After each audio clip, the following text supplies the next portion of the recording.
Hoy vamos a sumergirnos en una reflexión muy potente del profesor Jesús Herrera.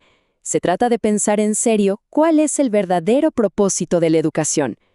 Es una invitación a mirar más allá de lo obvio y a preguntarnos, ¿para qué educamos realmente? Y aquí está la pregunta central que nos lanza Herrera. ¿Será que hemos reducido la educación a una simple capacitación para conseguir un trabajo? ¿O hay algo más profundo, algo que tiene que ver con el sentido de nuestra vida? Fíjense en este contraste, es clarísimo. Por un lado, un modelo que se enfoca en lo inmediato, en habilidades técnicas, casi como si nos estuvieran programando. Y por el otro, una educación que busca la virtud, que nos orienta a encontrarle un sentido a la vida y a pensar en el bien de todos. Según Herrera, si la educación pierde esto de vista, pierde su norte por completo. Ok, nuestro recorrido va a tener 5 paradas clave. Primero, vamos a cuestionar la educación actual. Después, veremos qué es eso de la virtud como equilibrio. Luego, un tema fuerte, la certeza de la muerte como un motor para vivir.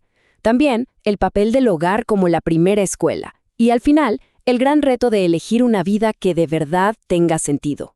Para entender de qué va todo esto de una educación con propósito, hay que volver a lo básico, el concepto de virtud.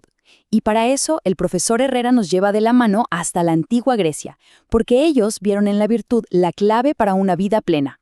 Entonces, ¿qué es la virtud? Ojo, no se trata de ser perfectos, ¿eh? Para nada. Es más bien la capacidad de elegir, con cabeza, un punto medio. Es como un equilibrio sabio, un rasgo del carácter que se va cultivando con la práctica y, claro, con la razón. Y esta idea, créanme, no es nada nueva, pero es potentísima. El mismísimo Aristóteles ya lo decía bien claro. La virtud no es no tener pasiones, sino saber manejarlas, encontrar siempre ese centro que nos aleja de los extremos que solo destruyen. Para que esto quede súper claro, Herrera nos da una analogía genial. Imagínense un columpio. Bueno, pues nuestra naturaleza es así, tiende a irse a los extremos. O estamos en la euforia total o caemos en el desánimo y la apatía.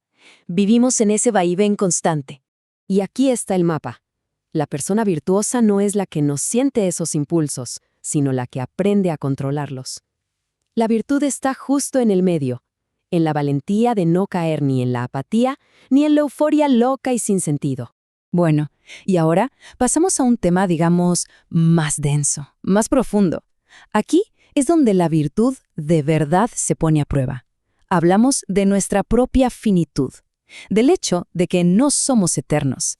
Herrera nos pone frente al espejo con esta verdad que, bueno, a veces preferimos ignorar.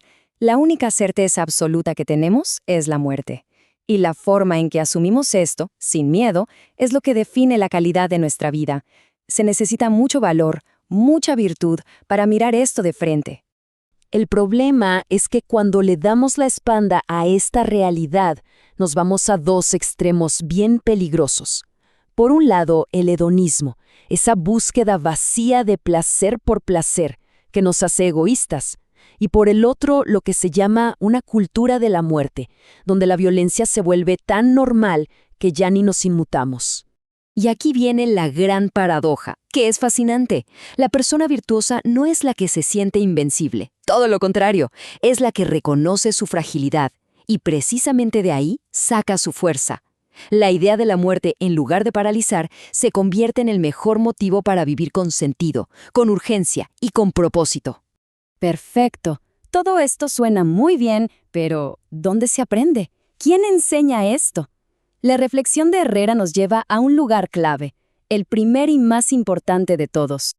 A ver, que quede claro, educar para la virtud es un trabajo en equipo. Pero el profesor Herrera es muy tajante en esto.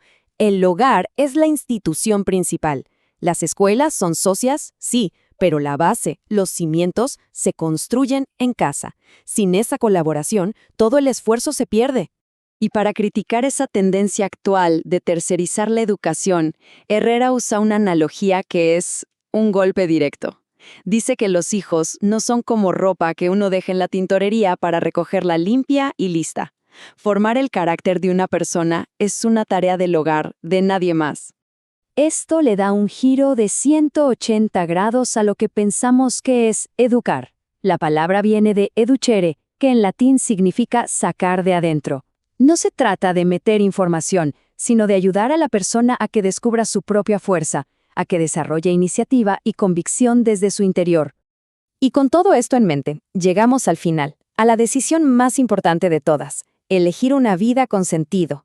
El asunto es, ¿cómo hacemos eso en un mundo que muchas veces nos empuja justo en la dirección contraria? El profesor Herrera nos advierte sobre dos grandes trampas de nuestra época. Por un lado, la ley del menor esfuerzo, que nos hace cómodos y conformistas. Y por otro, un uso muy superficial de lo políticamente correcto, que a veces es solo una fachada. Y para explicar esto último se apoya en el gran Humberto Eco. A veces es más fácil cambiar las palabras que cambiar la realidad. Y en ese sentido, lo políticamente correcto puede ser una excusa para no enfrentar los problemas de verdad, una especie de pereza intelectual. Y es que, al final, la realidad es la que es. La vida tiene sus dificultades y la muerte no pide permiso. Ser una persona virtuosa exige enfrentar esa realidad, trabajar duro y no solo esconderse detrás de un lenguaje bonito. Así que la reflexión nos deja con esta pregunta en el aire. Una pregunta que va para todos, pero sobre todo para las nuevas generaciones. En un mundo lleno de opciones fáciles, el verdadero desafío es elegir un camino con sentido, con esfuerzo y con virtud. Porque al final, de eso se trata. Vivir mal, sin un rumbo claro, dejándose llevar por los extremos, es una agonía. La virtud, en cambio, la virtud es, sencillamente, el arte de vivir bien. Y ese es un objetivo que jamás pasará de moda.